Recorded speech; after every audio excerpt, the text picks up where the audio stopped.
And now for something completely different. It's 1980! A new decade had dawned.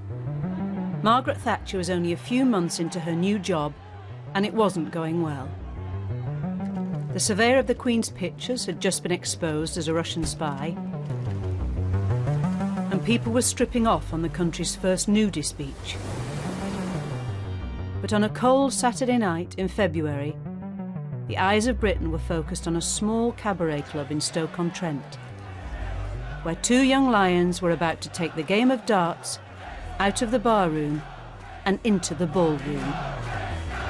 The crowd was fantastic. You go, Bristow, Bobby Joe.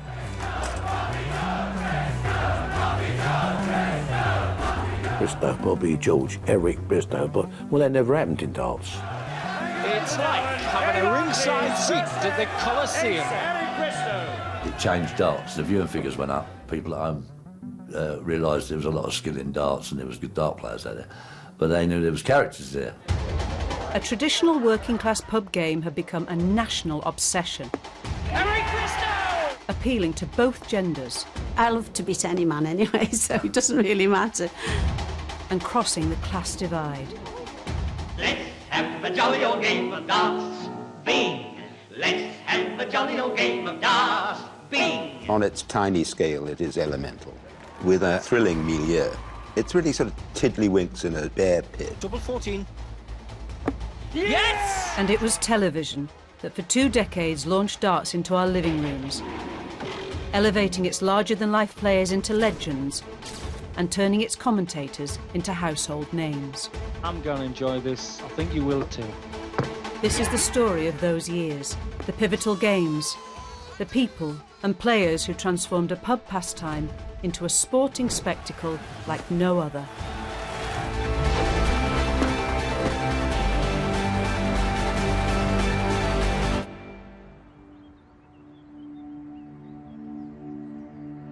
Darts has always had a reputation as the people's game.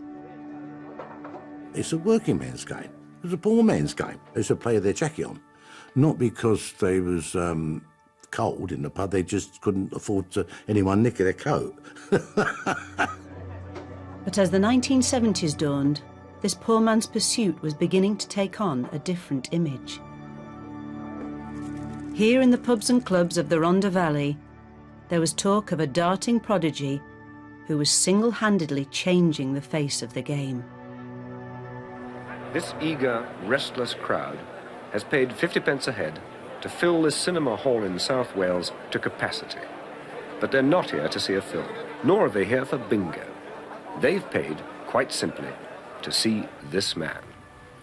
He's Alan Evans, and in the villages and towns of the Rhondda, Alan is little short of a god. And this is why.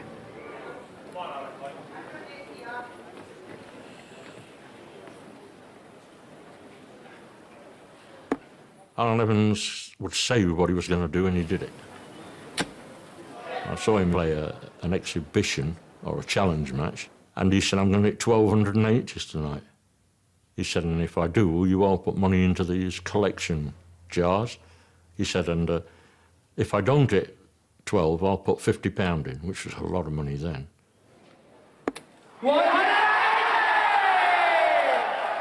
He hit 1,280s before the last leg. And soon, the legend of Evans the Arrow would spread far and wide beyond the valleys. Evans was following in a rich tradition of darts exhibition players, like Londoner Joe Hitchcock, who in the post-war years had held crowds with his skill and dexterity, and not only with darts. It's a tribute to Joe's wizardry that there's no shortage of volunteers to help him demonstrate his skill. And if Hitchcock's sideshow trickery seemed a cheapening of the proud art of darts, then it was actually much closer to the game's origins than you might think. The origin of the modern game of darts is traditionally lost in the mists of alehouse smoke. But what happened in the mid-Victorian period was that fairground showmen brought across to Britain a traditional French game called fléchettes. The implements you would use were these little items, imported from France in great numbers, just made of wood with turkey feather flights and a point. So these would have been used in fairgrounds for a period of between 80 and 90 years.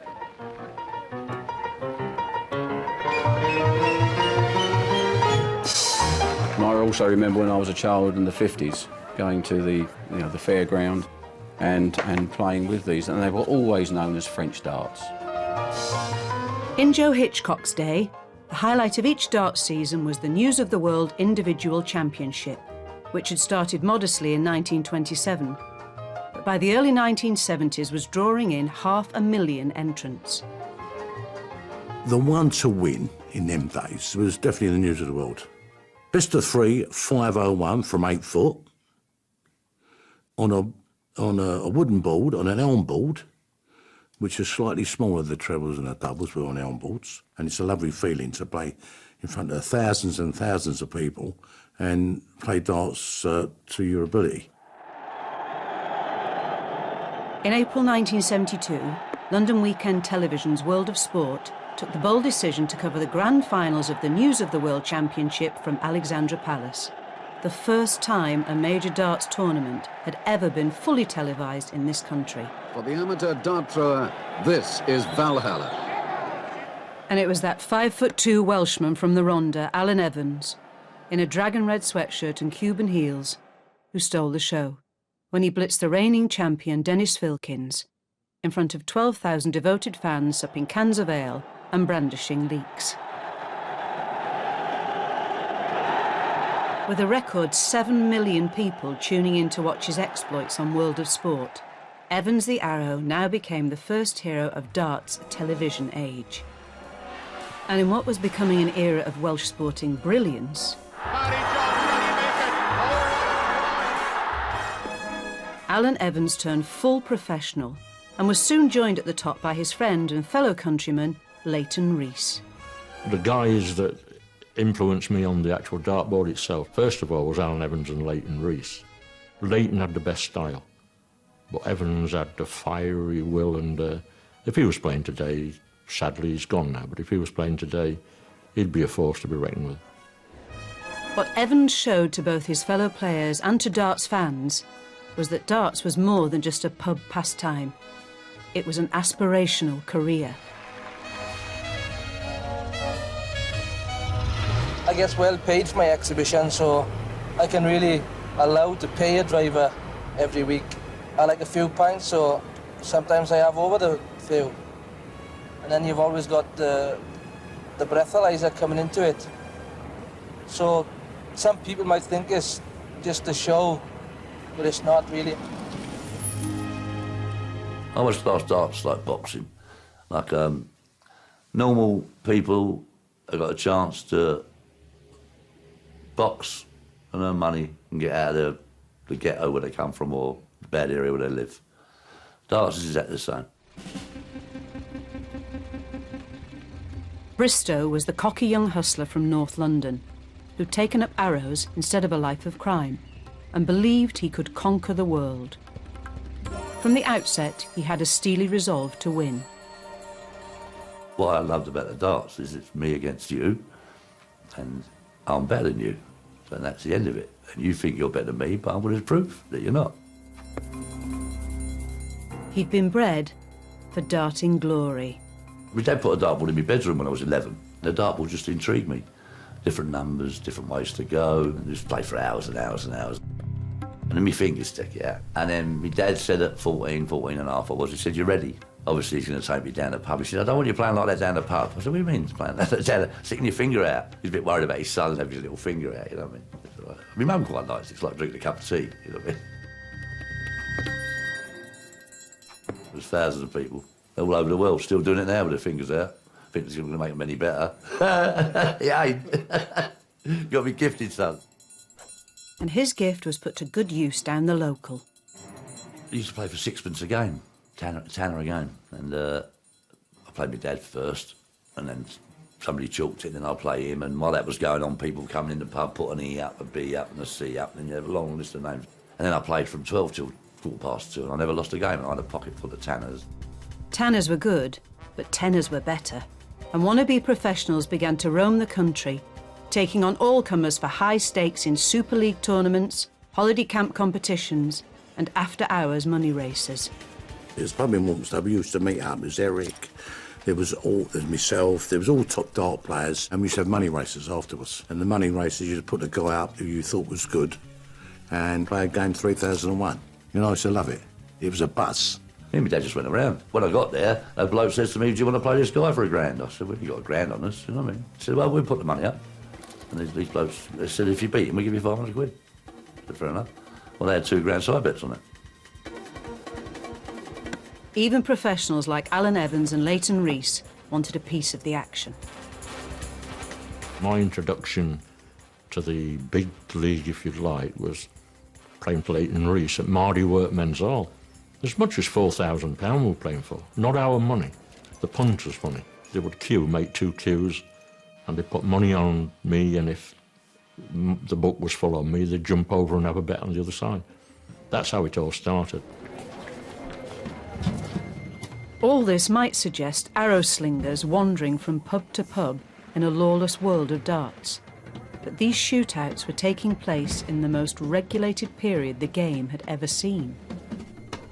And this was down to the British Darts Organisation, a new governing body set up in January 1973 at the London home of businessman Ollie Croft. I had ambitions of doing what we were aiming to do. We had 2 years of meetings in this room with delegates from these different counties. We started off with 10 counties. The following year we had 20, then 31, then 43, went up until we finished up with 69 counties throughout Great Britain. Another man who shared Ollie's vision of a big future for the game and had marvelled at Alan Evans' darting prowess on World of Sport the previous year was a young documentary producer from Yorkshire Television. His name was Sid Waddell, and what he witnessed that day convinced him that televised darts was the coming thing. Looking to build on World of Sport's success, Waddell reported back to his bosses at Yorkshire Television, and together they cooked up a tribute to the unsung heroes and heroines of the taproom, a pub Olympics. Now then, today the Grand Prix of the Indoor League, men's darts. I watched the Indoor League when I was 16. I used to play with my mate Eddie Racing in the pub, and it came on at 1 o'clock in the afternoon. I said, bloody hell, darts on TV. So this is Evans, a great little player. He wants double top, and I must keep my big mouth shut. And the people that were coming on TV, I'd beat for money. Most of them, you know what I mean? And some of them wouldn't play me again. So I said, how the hell do I get on there? He soon got his chance. 180! There we go. I always remember being on it, and this one year they put up £180 for every 180 scored. And Eric Bristow and myself were pretty good friends, and we said, I think we'll share that. And they hadn't got enough money to pay us. I think Eric at about 15, I'm not quite sure. I contributed, but not as many as Eric. The Indoor League may have come across as a sweaty celebration of all things male, but it also showcased the ladies' game. If you think that all a woman should throw is spuds into a sink, then just keep your eyes peeled on these two. 150 quid on the end of this when they get to the final. The first major televised darts competition for ladies. And really these girls have shown an awful lot of skill and expertise. When it came on the television, that was really something else. You know, we're all glued to the TV to watch the ladies dart. And of course, you think, oh, yes, I could do that, you know. Maureen Flowers was to blaze a trail for ladies darts during the late 70s, captaining the first England ladies team and also giving the men a run for their money.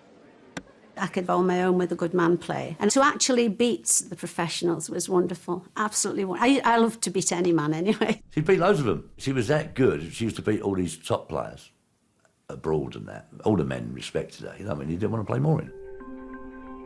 And whilst the ladies' game was getting off the ground, the men's game was positively soaring, attracting sponsors and a steady stream of new tournaments, offering cars and big cash prizes.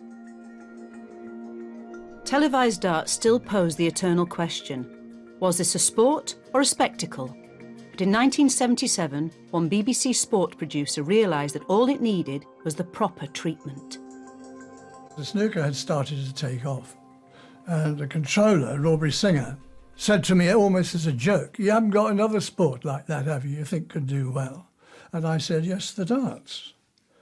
So he looked at me, because darts to him was, you know, here you go in the pub, and saw I was serious and said, "If you're serious, I'll give it a go." So I said, so he did.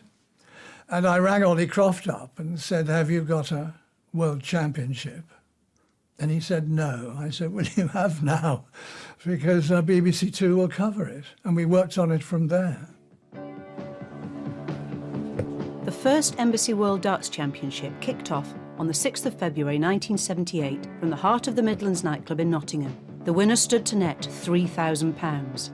Cameras now took viewers far closer to the action than ever before, but for all the skill on show, filming it posed tricky problems. Darts is probably the hardest sport to film. It's fast, quick. If you drop in concentration at all, I mean, you're down amongst the dead men. You know, you're going to miss outshots and doubles. It takes a lot of concentration. And certain players' styles proved hard to capture. Double 18. Yes, he's done it. You got Kerry Morgan, he looked like he throwed hand grenades at you. I mean, the style was unbelievable. He beat me in the British professional final, right? And I'm going like, ton, he's going 26, I go, ton. I thought he's easy, go 180 like that. You know, he used to put you off. He only done me. Nick Hunter, directing the live feed in the scanner truck, felt that a vital ingredient was missing and was determined to show the players' faces. Darts was being covered largely with too many close-ups of the board while the player out of shot was throwing the dart. I can see why that was happening, because if you cover one shot for a throw, one shot for the board, one shot, it's sort of 6 shots every time a player throws his 3 darts. If they're fast, it's, you know, the viewer at home's watching shots. And after 2 days of it, I thought, this is no good. And apart from my finger, which was almost worn down to the quick, because I was just cutting backwards and forwards. And I was wondering how on earth I could stop this cutting. There were viewers complaining, and you know in your bones it's not working very well. So we had a bit of a meeting, and in the end, cameraman said, "Well, why don't you split the screen?" Game on. So dare one say it, he ought to be favourite because he gets the first throw. And on the split screen, you can see the face, you can see the board, and it made all the difference. It made it easier to cover and better to cover at the same time, which is quite rare. 100. You could watch a player start to lose it. 60.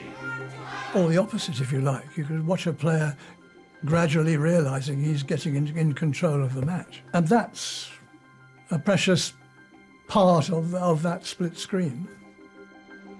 And as well as transforming the look of televised darts, Nick Hunter was also to unleash a new and unorthodox commentator on an unsuspecting public. None other than the producer of the Indoor League, Sid Waddell.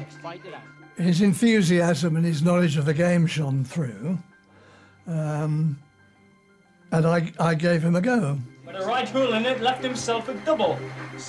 Waddell was an enigma, a Northumbrian miner's son who'd won a scholarship to Cambridge and brought his Geordie exuberance to his commentary, which was full of puns and pumped-up scene setting. There was less noise when Pompeii was swamped in lava.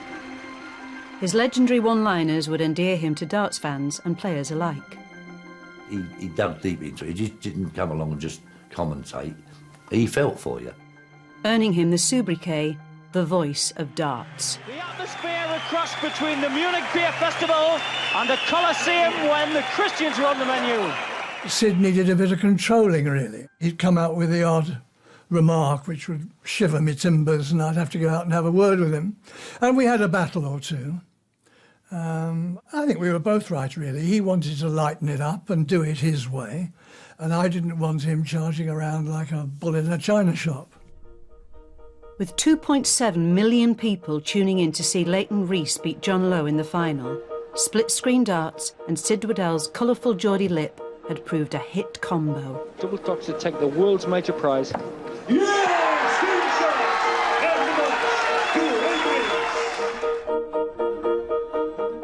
And in the week following the match, High Street Sports Shop sold out of darts equipment.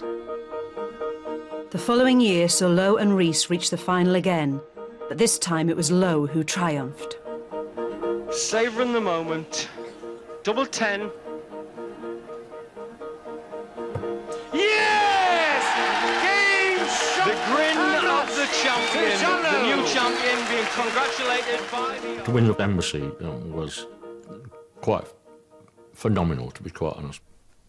Ray Reardon, the snooker player, was world champion, and he presented me with a trophy, and it was the biggest part of my career. It set me off on a run that has never really stopped. If Rees and Lowe swapping trophies made it seem like the Embassy Championship was a two-horse race, then the third year's dream final would give us two new contenders, now sporting catchy stage names. The Bobby Dazzler was riding high after winning the News of the World Championship. I won that one. That made me. Diana Dawes gave me the trophy, bless her. And she loved a pint of lager, that girl. She drank a pint of lager. And his opponent, the crafty Cockney, was still smarting from his run-in with arch-rival Alan Evans the previous year. Well, the thing is, Eric, you're so easy to beat. No problem. It's easy. No, when we play you, we know there's no danger. We have to worry at all.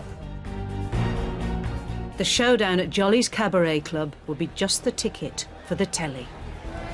Well, I'd advise you to sit on the edge of your seat, because I'm sitting on the edge of mine as the gladiators come out.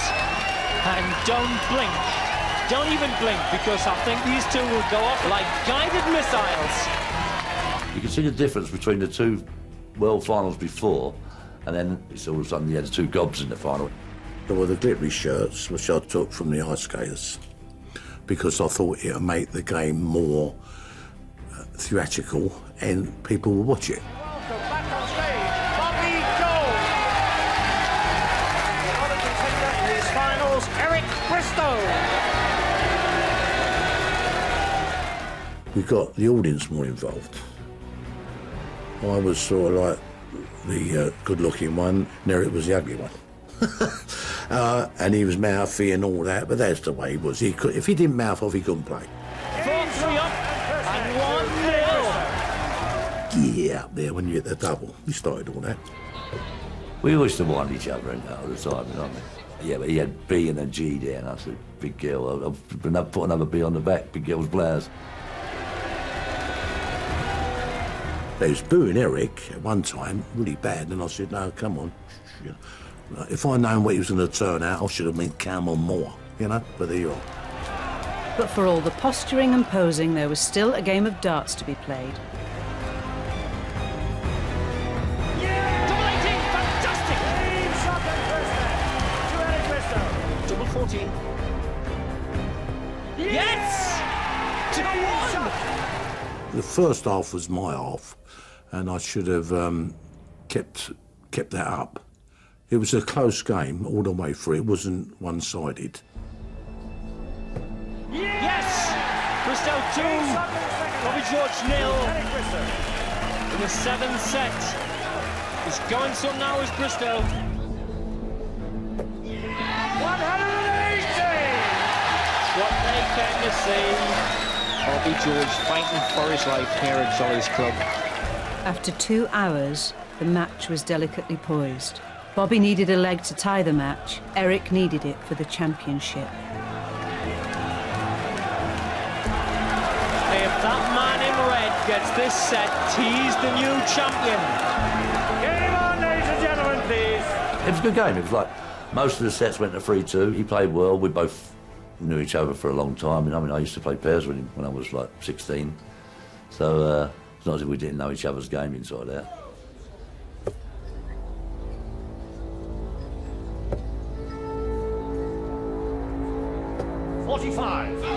This is George's chance. 60. Not enough I don't think. He's coming down for the treble 19. 59. Just missed. Well, Bobby require 141. Bobby's got a chance. There's the 3-dart shot. He's got the 60. Treble 15.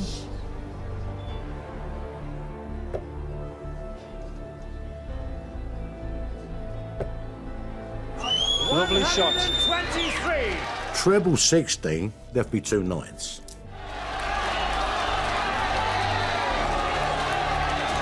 18 means double 9, and the set to level it up. Bobby, you require 4-4.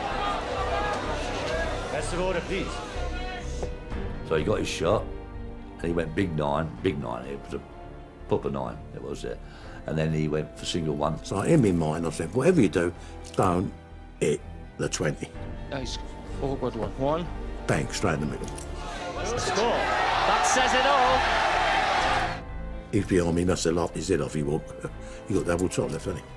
To win the match. Instead of thinking about the next set, all of a sudden, bang, I'm in there. This is my chance now. All this running through really quick. But there, you've got a chance before you expected it. Take it, don't. You only might get one shot at this in your whole life. Eric, you require The 40. crafty Cockney, Eric Bristow, rated #1 in the Best of world, order, please, ladies and gentlemen. needs a single double to become the world champion. I thought, that's it, I'll put the darts away. Well, you know, he ain't going to miss it. And I thought, no, it's my own fault. I'll give it to him now. I hit a 21st start, and I thought, bloody hell, don't go to the last start. It's double 10.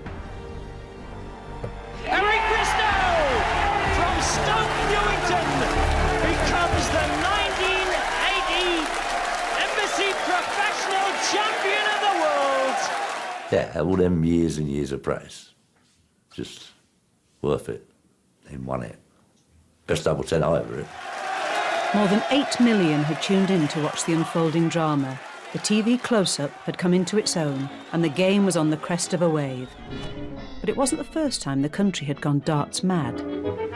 Anywhere from Mayfair to a pub down Wigan Way, when folks get together, you will always hear them say, let's have a jolly old game of darts, bing. Let's have a jolly old game of darts, bing. First you get a double, then right off you go. But you needn't trouble if you don't know how to throw. In the late 1930s, with the game already the lifeblood of the British pub, darts had witnessed a short but spectacular craze amongst the middle and upper classes.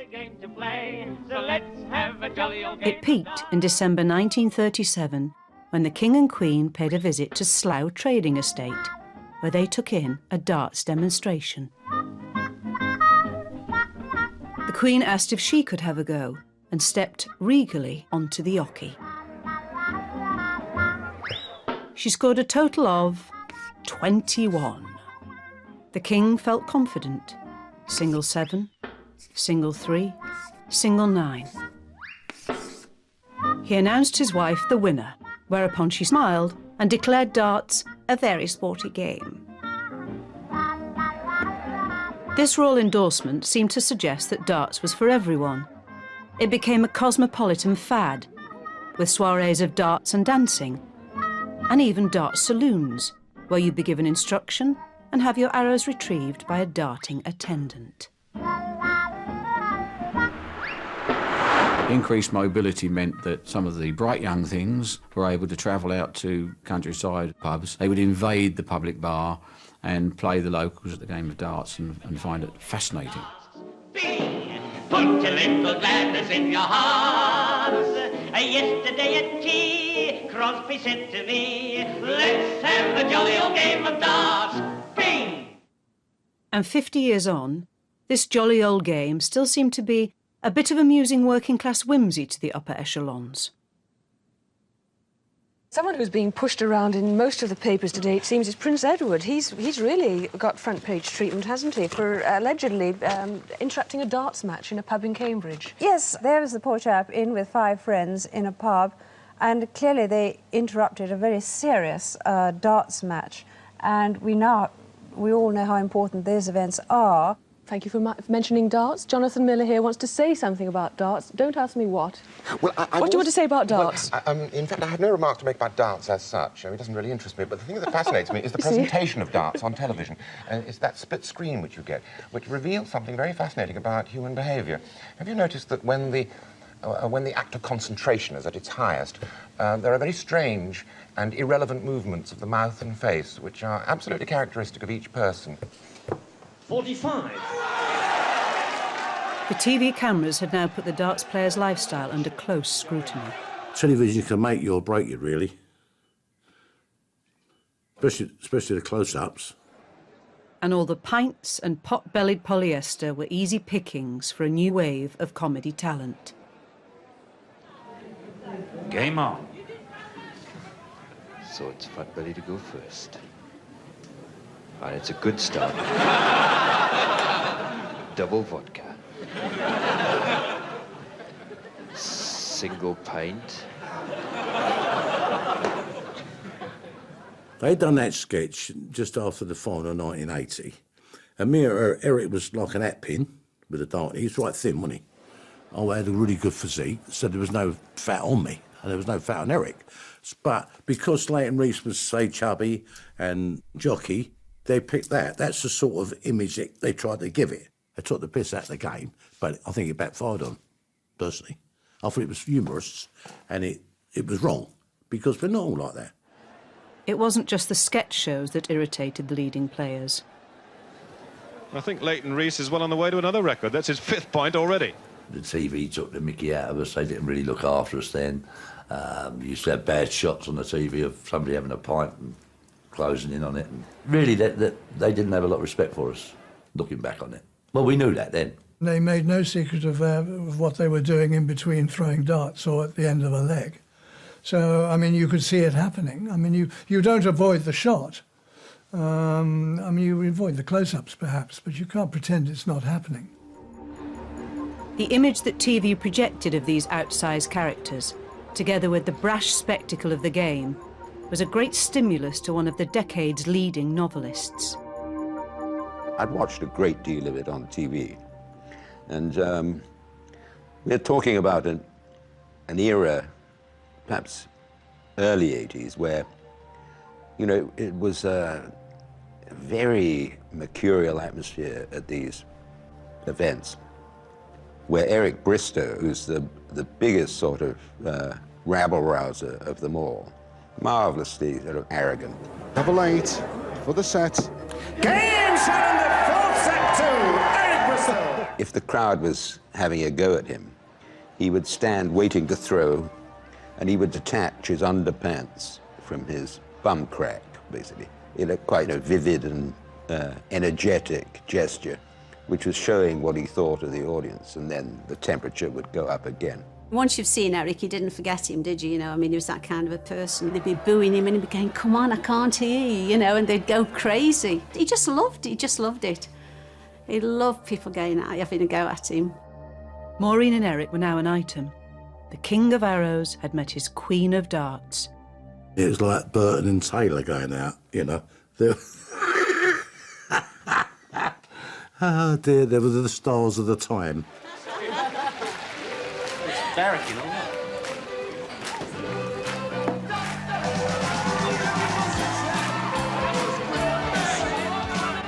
Top dart stars had become not just household names, but light entertainment celebrities.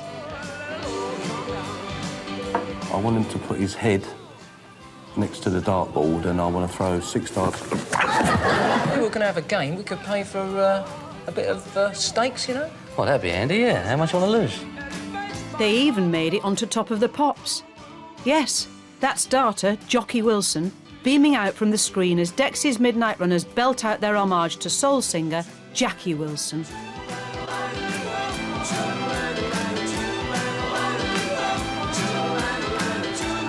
The tension showing on Jocky's face. Jocky had won the 1982 Embassy World Championship in some style. One dart could give him the World Championship double 16.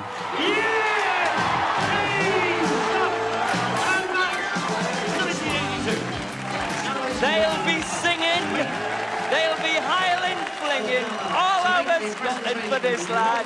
Didn't he do well? And by the following year, it seemed a dead cert that either Wilson, Bristow or Lowe, the top 3 ranked players in the world, would take the title. But 1983 would take everyone by surprise.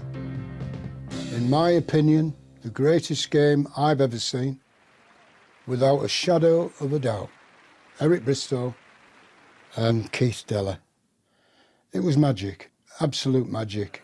Deller was a 23-year-old unseeded qualifier and the first qualifier ever to reach a final. He beat, I think, Nicky Vreshko, I think he beat Jocky Wilson, he beat Lowe, John Lowe. So he's beat the top guys in the world, and he's playing Bristow in the final. Don't get me wrong, beating John and Jocky was great, but Eric was the main man, and if you're going to beat anybody at that time, you wanted to beat Eric in a final. And my hand, I just knew, my heart was pounding. The 1983 World Professional Championship, first set, first leg, Keith Deller to throw first. Game on. The joint is jumping, the scene is set. Bullseye. Game shot, that's the first set to Keith Deller. Eric, the crafty cockney, he thought he was on a winner. Tops for Deller. Game shot, that's the second set to Keith Deller. The Deller rampage continues. What a darts player. And as the game went on, his head was going down a little. What's happening here? Thankfully, I was 2-1 up at the break, and I thought then, I'm 2-1 up now, and Eric's got 2 hours now to think that he's not going to get it all his own way.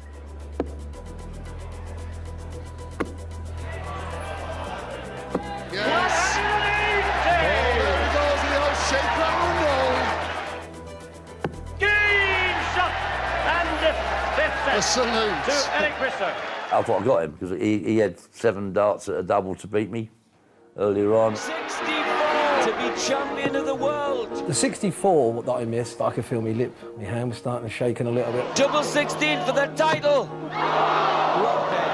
When he's got 3 darts in his hand, he's thinking about, I can win this now, I can win this now.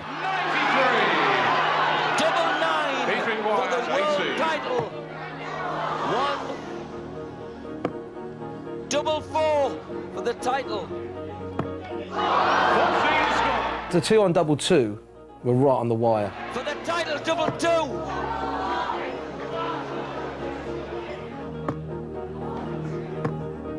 And the one went across the other side of the wire. And I thought, Jesus, that was a great chance. Everybody's getting the jitters now. Yes, that's the 9th set to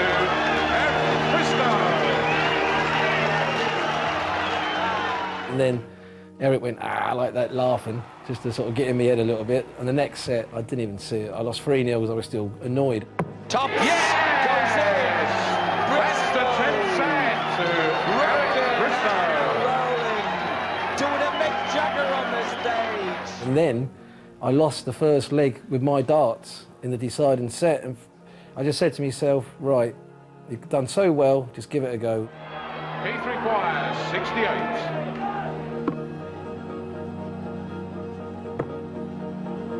16 for Deller. Yes, that's the 3rd leg to Keith Deller. At 2 legs to 1 in the final set, Deller needed 1 more leg to become champion. He decided to play the board and not the man. Takes this leg. He becomes world champion. 123. And then I made a bit of a boo-boo. Got to get this leg, Bristow. Bullseye. Played the percentage shot. 89. He wanted 138. And I thought, well, he bowled it earlier on with 3 darts in his hand, twice, you know what I mean? And I thought 138's are like bang, bang, bang. It's like all over the place. Like if he wanted 136, 60, 60, double 8, I would have went with the ball. But a 138 is like, as I say, it's like there, there, and there. So I thought I'll get a big 18, leave 32, because I won't miss 32. He must be brain dead from the neck up. The youngster that he's playing against, Deller, He's on the shot to win the championship. Eric says, oh, I'll go for an 18, leave 32 because that's my favourite double. Well, you're in the championship and you've got 50 left with a dart in your hand. You don't take that chance. Keith requires 138. Dangerous. Bristow is banking on Della not doing this, but the shot's on for the title. Double 12 for the title.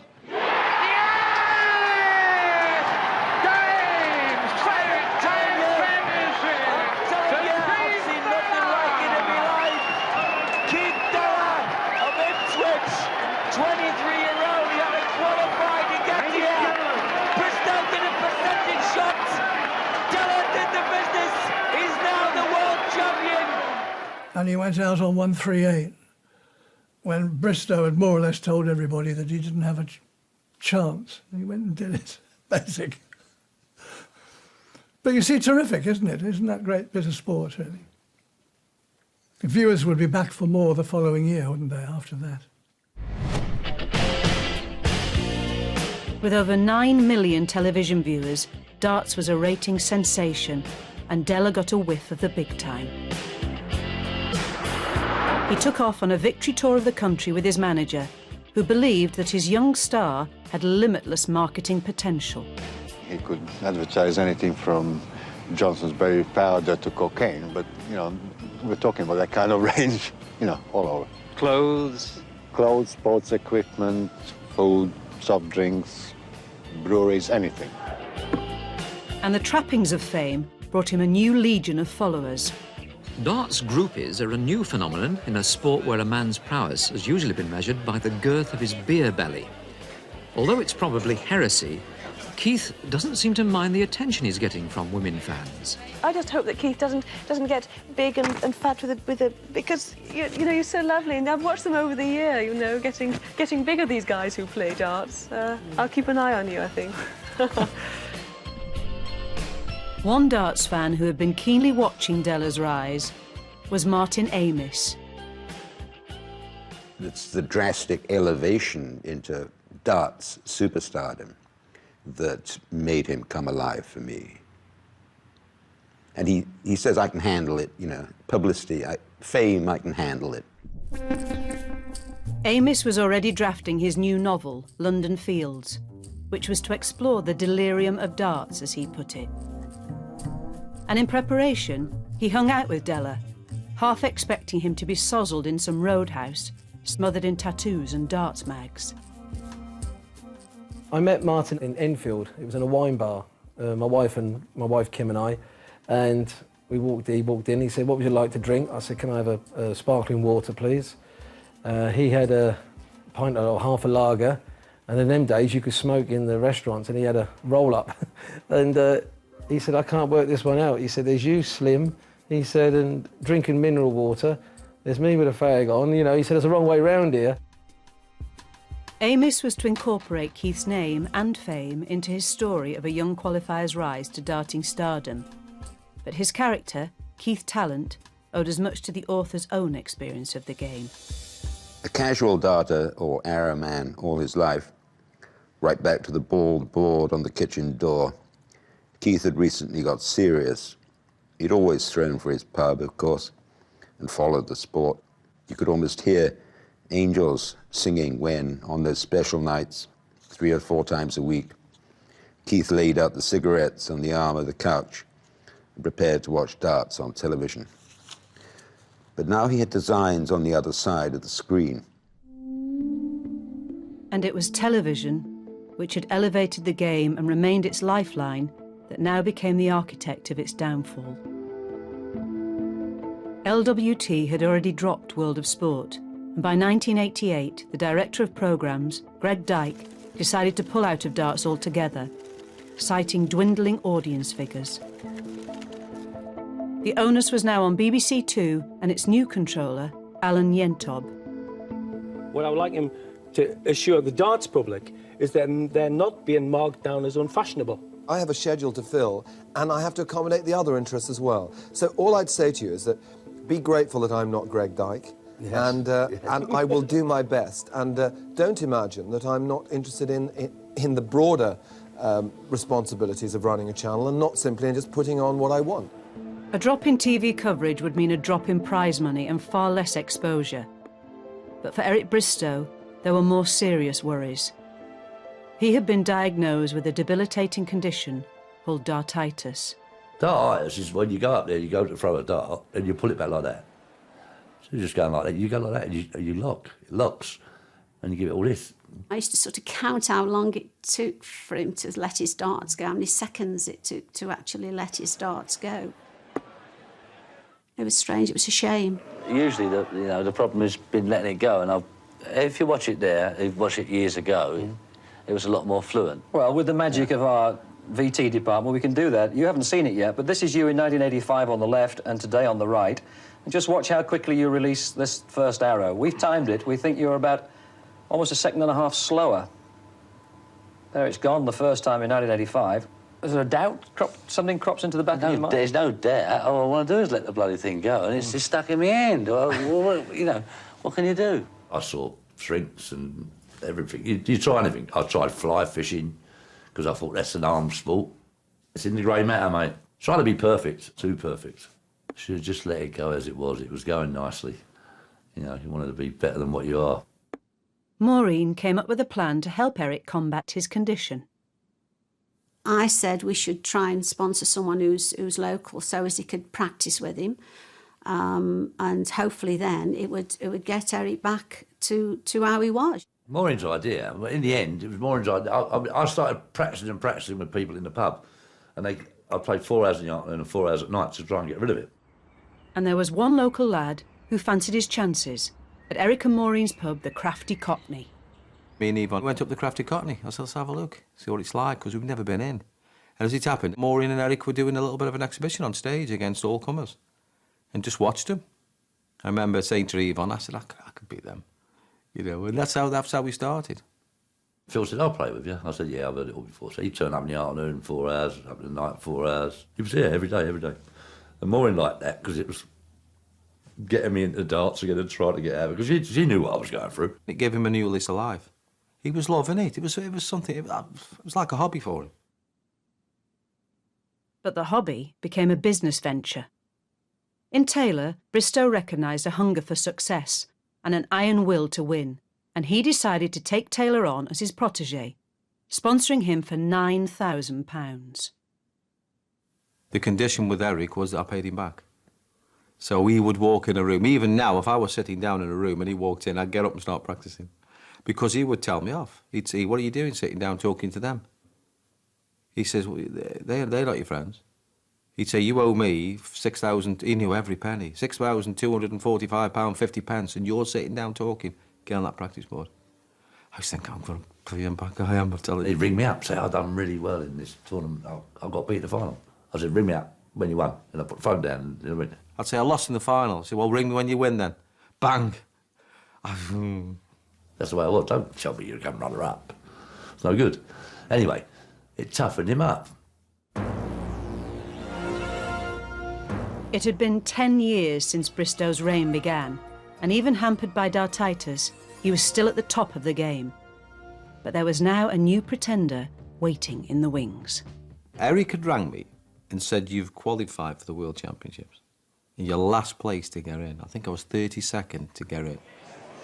Yes! Taylor coasted through the early rounds before crushing Big Cliff Lazarenko 5-0 in the semi-final.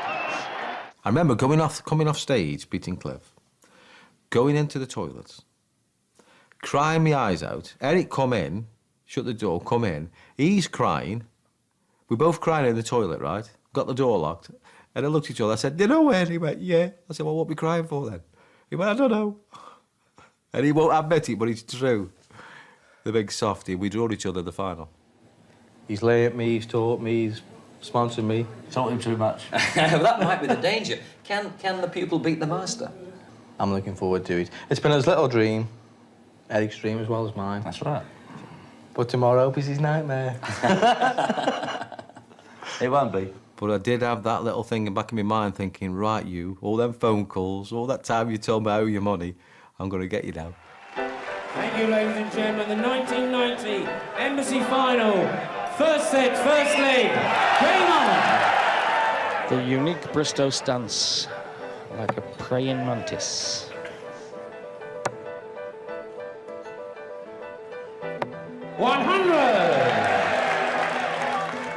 This is a slack opening leg by Phil. Yeah, double 10 for first blood. Yeah! That's the first leg. Phil, you require 170. The shot's on. Wants another 60. He wants the bull for the set. Brilliant! Phantasmagorical! Double 18. That's the third leg. Eric Bristow. Give him a sniff. He'll take a mile. Taylor is trying to save. Set 2.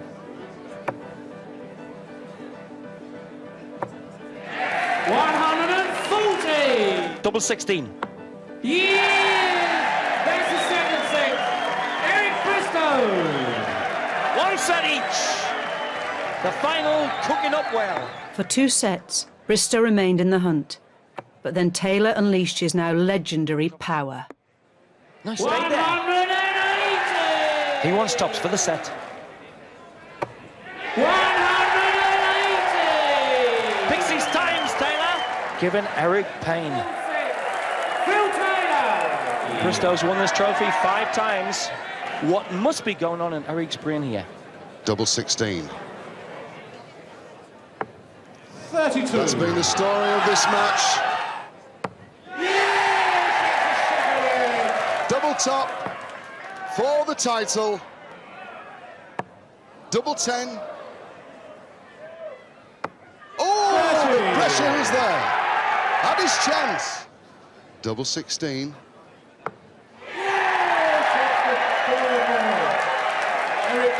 He turned round and said, you should have took your chance, you're not champion yet. Eric wouldn't give in. He hit a 180 and then he mumbled something at me. He'll fight.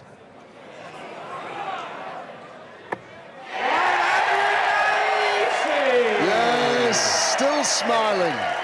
Have that, you little shit, or something like that. You know what I mean? He would. That was Eric. He would try every trick in the book to try and get at you. But back comes Taylor. Oh, yes. He turns round to the crowd. 8 for him, they're loving it. But that's Phil, and that's the sign of a good player. To hit a 180 after somebody's hit one, they think they're getting away with a leg, and he's just saying, you haven't gone anywhere, I'm still here. 18s for Bristow. Double 16. And then all of a sudden he just swings the pressure. With him throwing 3 darts has made you a bit wary again. He's missed the story of the match. 4 requires 49. Will it be 17 or 9? We'll see. Double top, yes, for the title. Double 10. It's there! It's there! He jumps up, he shakes hands with Bristow. Bristow, the champion in the 80s. Phil Taylor there, the champion in the 90s. He was absolutely brilliant. He came onto that stage, he took it over, and to be quite honest with you, what he's done for the sport, no one else can do. He's just fantastic, you know. And it needed that. It was at the time when it was needed. Yeah, darts was on a decline then. It took me maybe 6 or 7 times being world champion to make a name for myself.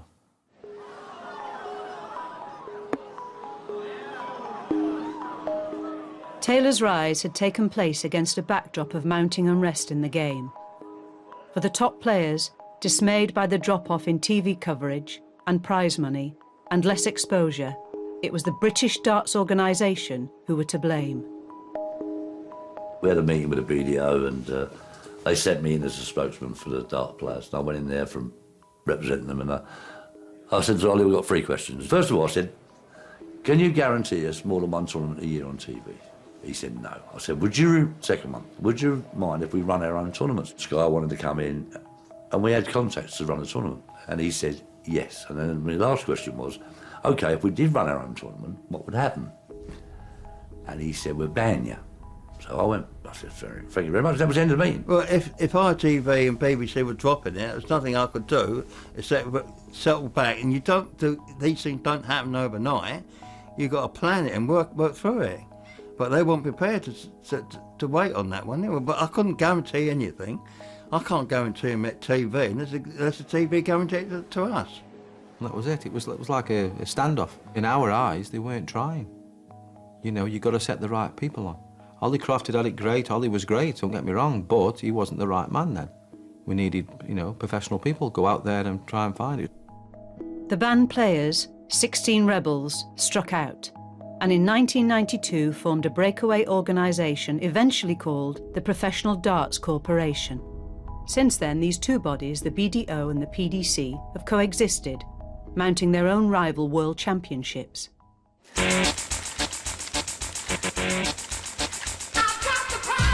Sky Sports, with its shiny, glossy graphics and slick American-style coverage, would resurrect darts on TV, giving the breakaway PDC the platform it needed. It was great. It was like a breath of fresh air with the music and flashing lights and the models walking on with us, you know, the bouncers round you, the crowd were right there all slapping you. I mean, we got jostled about a bit. You know, it was great. It was like a new beginning. With darts back on the small screen, it's now coming to the big screen in an adaptation of London Fields by Martin Amis. And for one of the film's A-listers, the author had some special advice. There was talk of Johnny Depp playing Keith Tallant's deadly enemy, and I told one of the producers to have him hang out with Bobby George and use his actor's intuition, and that he didn't need to meet any other player. Bobby George would do it. More than any of them, he has that kind of carny glamour. And one gathers that he has lived the darts lifestyle to the full. So I met this other actor, and he was Johnny Depp. I said, it's Christmas every day for me. He said, do what? I said, Christmas every day is Christmas Day. He said, what a lovely saying. Christmas Day is every day for me. Can I use that? I said, use what? That Christmas Day is every day for me. I said, yeah. And he had to say, this bloke interviewed him and said, are you going to win? Win? Of course I'm going to win. It's Christmas every day for me, innit? I taught him to swear in Cockney as well. And as Hollywood delves into the smoky world of pubs, money racers and competition darts, the game's most famous player is back on the road, taking on all comers, and still throwing good arrows. You got a beautiful chin. You got beautiful skin. You got a beautiful face. You got taste. You got beautiful eyes. You got beautiful thighs. Oh yeah, I love darts. It's in me blood, mate. Yeah, be great to me. Darts. Oh. I died 10 years ago. It was great to me. So I'm on bonus time. You won't stop talking. Why don't you give it a